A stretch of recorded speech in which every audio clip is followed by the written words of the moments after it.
there I was, with no television experience, hosting, producing, writing a show about being a travel writer, traveling around the world looking for stories.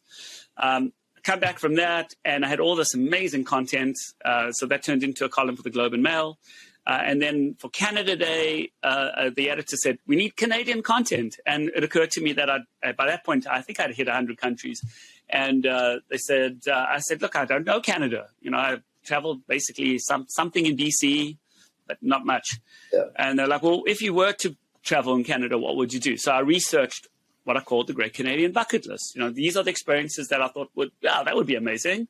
Honestly, didn't think there was that much to do in Canada, like most Canadians. A publisher approached me the following week, said, can I turn that into a guidebook? I was like, no way. Guidebooks can't compete with digital, with Expedia and TripAdvisor. But I got to thinking, and innovating. I'm like, what if I traveled to every province and territory in search of these experiences, literally did them and reported back on it, but instead of doing it for a newspaper, I'd do it for a book.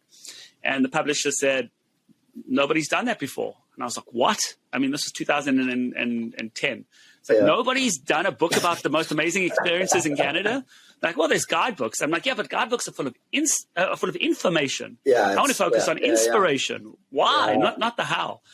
And they said, well, here's your advance. It would get me to Regina, maybe. So I approached, I think, about 500 different companies trying to get sponsors, saying, I'm going to be doing this book. And, if you can help get me there, we can make this thing happen. I got, Ford Motors basically underwrote it. I got Fairmont Hotels came in as a hotel sponsor. Got clothing sponsors, sunglass sponsors, shoe sponsors, the whole thing. And that just basically got me the money to be able to pull this thing together. That book came out in 2013, the first edition, and it's been the #1 selling travel book in Canada still to this day. Yeah, awesome. It really just hit a nerve of, an immigrant who happens to have traveled everywhere else going, look at these incredible things you can only do in Canada. Who knew? I didn't know. Yeah. And I'm now working on the 3rd edition.